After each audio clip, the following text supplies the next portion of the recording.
So after Francis Ngannou's sort of lackluster performance at UFC 226, Dana White came out and basically said that he thinks that Francis Ngannou, his fast rise up the rankings and his knockout over Overeem went to his head. That highlight reel knockout over Overeem went to his head.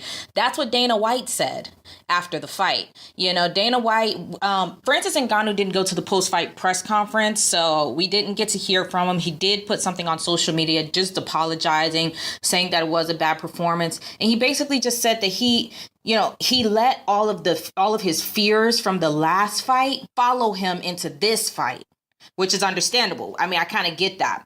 And then, Derek Lewis afterwards, he did go to the post-fight press conference and he was he really was down on himself. He blamed himself. He said he should have been better. He said he should have went out there and just knocked the guy out, but he just couldn't pull the trigger. He said he was fighting through, extreme pain in his back, which is frightening because Derek Lewis has been going through this back issue for a while.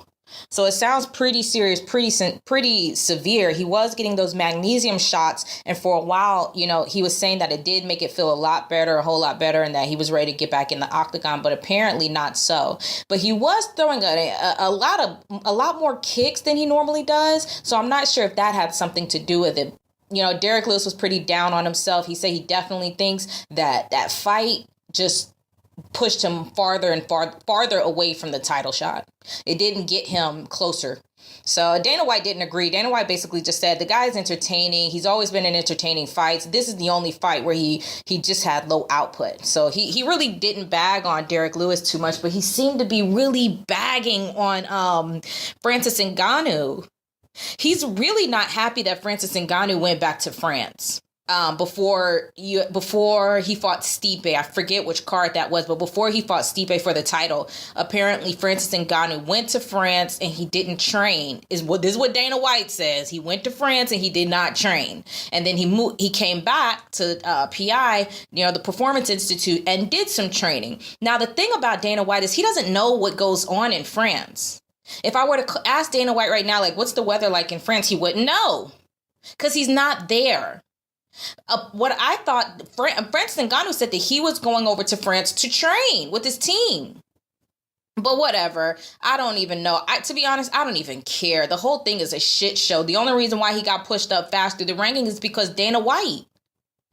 Everybody kept saying, every analyst said, don't push him too fast. Don't push him too fast. Don't push him too fast.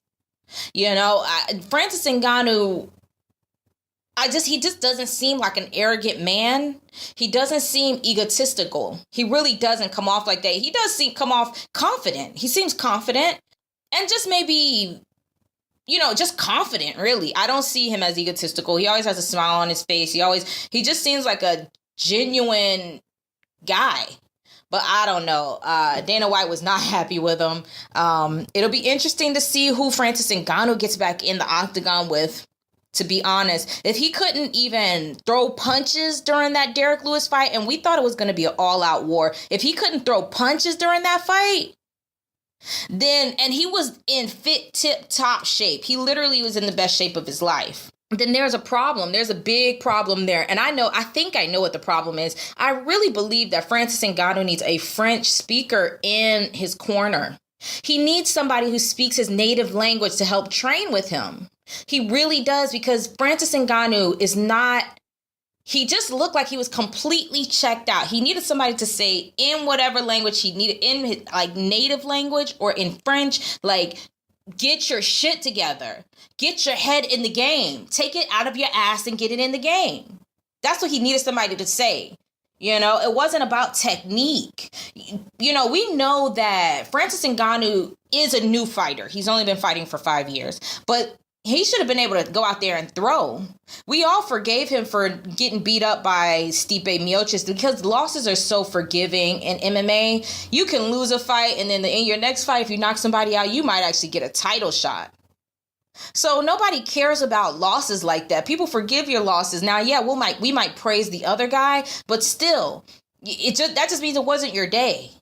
But I hope that he can get over this. He just was such an amazing fighter in terms of these knockouts, highlight reel knockouts, and just being such a fast learner. But he needs a training camp. I mean, he needs a training team. Like, he needs to get with a team. He probably would do well. It's going to be really shocking for people to hear me say this, but he probably would do well at Winklejohn. And just put one person in his corner who speaks French, who can talk to him sort of in his native language. But he would do really, really good at the Jackson Wink camp because Jackson Wink deals with all of those head cases. Their team has a bunch of head cases over there. Holly Holm, John Jones, Donald Cerrone, Cub Swanson, that weird guy, the little teeny tiny guy, Dodson. Now, Dodson has a whole lot of confidence, and he's not really a head case, but he is a strange fellow. He's a strange fellow. They know how to deal with those types of personalities very well. In my opinion, they know how to deal with those types of personalities very, very well. So he might be able to go over there and get some good training in, high quality, high class training. And then, I mean, they turned Mike Perry's game on. And Mike Perry, not that he's a head case necessarily, but his game was just flat. It was just one dimensional. So, and that's the same thing with Francis Ngannou. He's a new fighter, so his game is flat. It's one dimensional. He needs to go over to a camp that can really elevate him. And over there, I believe that Jackson Wink has, I don't know if they have heavyweights over there, but it's hard to get heavy bodies to train with, but they need to do something about Francis Ngannou's training team. You know, I don't stand by Dana White throwing the guy under the bus. Dana White likes to do that. It's so stupid to me. I think he should stand by his fighters and say, we need to figure out what the fuck is going on with Francis Ngannou. That's what we need to do. That's all he had to say. That's what we were all thinking. But anyways, you know, those are my thoughts on the Francis Ngannou situation, between Dana White, everybody just Dana White bagging on him, Francis Ngannou feeling bad for himself, and Derek Lewis feeling bad for himself. It's just a shit show. The whole thing was just an absolute shit show. Not what we were expecting. I do hope that Francis Ngannou can get back on his horse. And continue this ride with the UFC. I mean, it could be an amazing one for him. Anyways, let me know what you guys think in the comments. Hit the subscribe button.